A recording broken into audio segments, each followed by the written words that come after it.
Hi everyone, it's Jeff here from Avada. In this video, I will take a look at how to use the Avada text block element.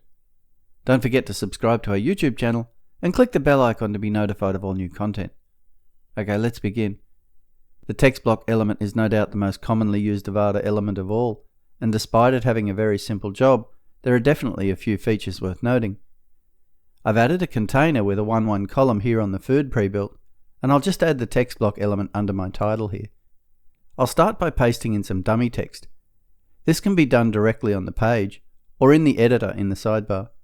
It's recommended to just paste plain text in here with no formatting. If you're copying it from a word processor app, to be sure no formatting comes through, just make sure to paste as plain text.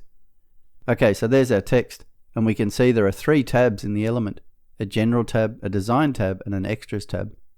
So let's have a look at the options. The first option is number of inline columns. Now in many cases this will be just left at 1, but you can split your text in up to 6 columns. Doing so brings further options into the element, but let's just set this back to 1 for the time being. The next option is user text select. This controls how and if the text can be selected on the front end by the user. The options are default, selectable, all, and not selectable. The default here is selectable, which can be changed in the text block element global options. If you choose all, then the whole text block is selected at once, instead of just whatever the user chooses. Okay, under this is the content area. There is an editor here, so obviously you can format your text here if you like, and you can also affect the text with the inline editor. We'll have a look at that in a minute. There's an option for alignment under this, and as we can see there are also responsive options for that as well. Under this are the usual element visibility and CSS class and CSS ID options. Okay, so 9 times out of 10 you're probably not going to use many of these options. You will likely just paste your text in, set the alignment, and move on. But it's important to know what can be done. Let's now look at the Design tab. This tab starts with some options added in Avada 7.12. The first of these is width. With this you can of course specify the width of your text in either CH, EM, VM, pixels, or percentages. And then comes minimum width and maximum width. So depending on the available space or the font size, you might have set a width in general, but at the same time you might not want to go below a certain limit, minimum width, or exceed the width over a certain limit, maximum width. Under this is a margin option, which is for the element as a whole. And under this comes a full typography set. If this is left empty, the text will take its style directly from the body typography settings in the typography section of the global options.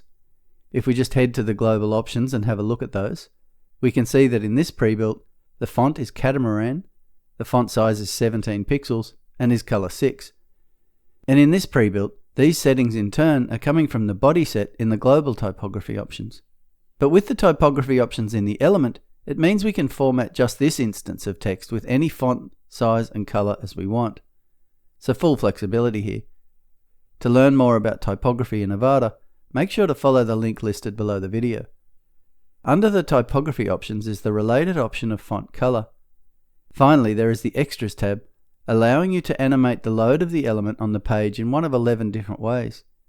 Animations are common to most elements, so if you want to understand these further, please follow the link below the video.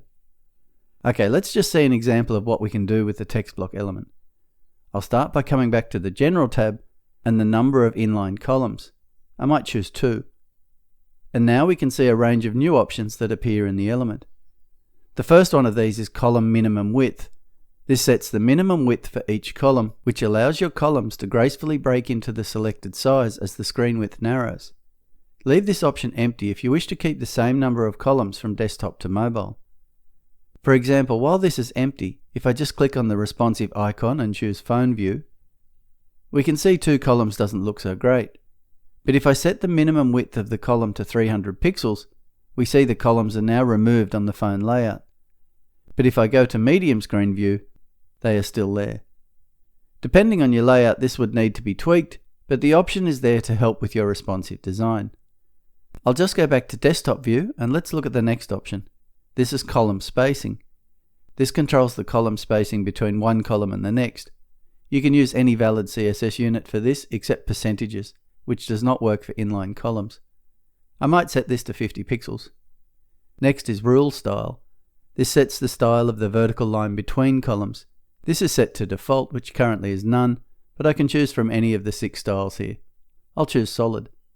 You can also choose how wide the rule size is. Here I might just up this to 2 pixels. The next option is rule color, and I think I will leave that at its default value. And now I will use the inline editor to make a few small changes to this text. This is available with all text elements, and if I select some words here, we can see the editor appear above it. There are a whole range of options with the inline editor, including formatting, links and alignment, as well as the extended options, and the inline elements that are designed to work with text, and can be added from the plus icon at the end of the inline editor. For more information on inline editing, please see the document and video linked below. But in short, it's mostly designed for editing parts of the text rather than the whole lot.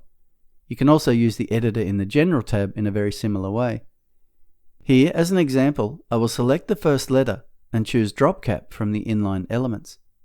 I'll just make it boxed and change the font color to color 1. Okay, next I will select some more text and change the color to color 5. And I will make another selection, and this time I will make this bold. If I look back in the editor and go to the text view, we can see the code that has been added to the various sections. Finally, I might just change this to 3 columns, and at the end of the text, I will add an image via the Avada Builder element generator. I'll just choose Image from the Elements list and select the image here. I'll just head to the Design tab and change the alignment to Center, and then click Insert. Okay, our image is loaded, and now we have 3 columns with an image, all from the one text block element. How cool is that? The text block element is a bread and butter element in Avada that is generally used without changing any options, but just take note of the very cool features that are available. Okay, that's it for this video. Make sure you subscribe to our YouTube channel to keep up with all the latest videos, and if you have any questions or need assistance, please create a support ticket and our team will gladly assist you. As always, we want to thank you for choosing Avada.